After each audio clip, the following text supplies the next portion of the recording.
High সবাই, কেমন আছো? তো আজকে চলে এসেছি আমি নতুন একটা রেসিপি নিয়ে। এখানে কেকগুলো দেখতে পাচ্ছ, এরকম কেক ক্রিম ছাড়াই আমি বানিয়ে নেব। তো উপরে এই ক্রিমটা আমি কিভাবে বানালাম সেটা তোমাদেরকে আজকে দেখাবো।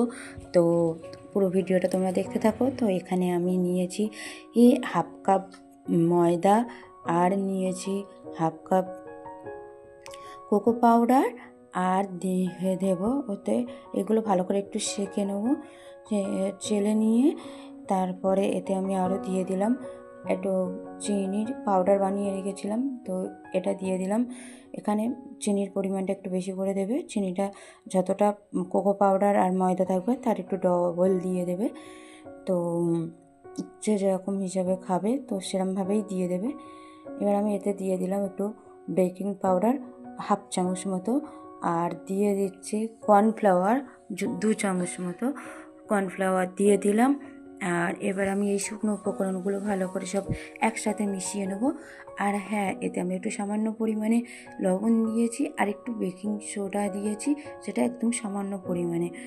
আর এবারে এখানে দিয়ে দিলাম আমি ডিমের সাদা অংশটা দিয়ে, আর এটায় অল্প অল্প করে দুধ দিয়ে আমি এবারে এটা একটা ভালো করে ব্যাটার বানিয়ে নেব। তো এখানে আমি কিছুটা পরিমাণে দিয়ে দিয়েছি বাটার। তো তোমরা চাইলে এখানে বাটারের জায়গায় রিফাইন অয়েল দিতে পারো। তো দিয়ে এটা আমি ভালো করে একটা ব্যাটার বানাবো। এটা খুব ভালো করে মিশোতে হবে। মিশোতে যতক্ষণ মনে হচ্ছে যে এটা খুব গাঢ় হয়ে গিয়েছে, তো আমি আরও একটু অল্প অল্প করে দুধ দিয়ে এটা একটা সুন্দর ব্যাটার বানিয়ে নিলাম। তোমরা একসঙ্গে একদম ব্যাটারটা একেবারে দুধ দিয়ে দেবে না, একটু একটু অল্প অল্প করে দেবে। তো এখানে এবারে আমি একটা অ্যালুমিনিয়ামের টিফিন বক্স মতো নিয়েছি। তো এখানে আমি একটু তেল ব্রাশ করে একটা পেপার দিয়ে এইভাবে তেল ব্রাশ করে দিলাম। আর তোমাদের কাছে যদি বাটার পেপার থাকে তো বাটার পেপার দিয়ে করবে। আর এবারে আমি এই কেকের ব্যাটারটা এতে ঢেলে দিলাম, দিয়ে একটু ড্যাপ ড্যাপ করে নিলাম। নিয়ে এবার আমি গ্যাস জ্বালিয়ে একটা প্রেশার কুকারে আমি খানিকটা গরম করে নেব। গরম করে নিয়ে এর মধ্যে আমি দিয়ে দেবো একটা ছোটো মতো বাটি, উল্টে দেবো। তো তার উপরে এটা বসিয়ে দেবো। তোমাদের কাছে কোনো স্ট্যান্ড থাকলে স্ট্যান্ড দিয়ে দেবে। তো দিয়ে এটা আমি এর মুখটা খুলে নেবো। নিয়ে আমার ওটা মিনিমাম 20 মিনিট মতন আমি ওখানে হতে দেবো। তো এবার আমি এই ক্রিমটা বানানোর জন্য দেখে নাও, আমি দুধ নিয়েছি অন্য একটা জায়গায়। দুধেতে আমি দিয়েছি 2 চামচ মতন কর্নফ্লাওয়ার, আর 2 চামচ দিয়েছি চিনির সেই পাউডারটা, আর দিয়ে দিলাম সে ডিমের কুসুমটা। এখানে ডিমের সাদা অংশটা বাদ দিয়ে যে কুসুমটা ছিল সেই কুসুমটা দিয়ে দিলাম।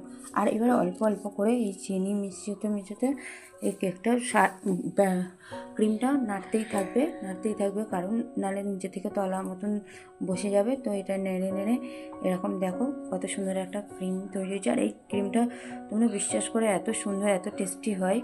তো এদিকে আমার 20 মিনিট পরে দেখো কেকটা আমার রেডি হয়ে গিয়েছে। তো আমি এবারে কেকটা উল্টে নিলাম, ভালো করে নিলাম। এটা এবার ঠান্ডা হয়ে গেলে আমি এর ওপর দিয়ে ক্রিমটা লাগিয়ে দেবো। তো দেখলে তোমরা কত সহজে ক্রিমটা বানানো যায়। আর এই ক্রিমটা তোমরা বাড়িতে অবশ্যই বানাবে। ক্রিমটা খেতে সত্যিই খুব অসাধারণ হয়। তো আমি এখানে উপরের কেকটা একটু সমান করে কেটে নেওয়ার চেষ্টা করেছিলাম। তো সমান করে কেটে নিলাম, নিয়ে আর এই ক্রিমগুলো দিয়ে দিলাম। তো ওপর থেকে আমি একটু চিনি সিরাপ দিয়েছিলাম, দিয়ে সুগার সিরাপ দিয়ে আর এই ক্রিমটা দিয়ে উপর দিয়ে একটু চকলেট সিরাপ দিয়ে দিলাম। তো এই আমার রেডি হয়ে গিয়েছে কেক।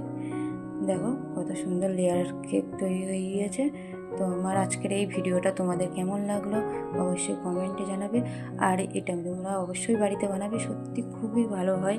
যে এত ভালো ক্রিমটা তৈরি হয় আমি নিজেও বুঝতে পারিনি। ভিডিওটা ভালো লাগলে লাইক আর চ্যানেলটা সাবস্ক্রাইব করে দিয়ে বাই।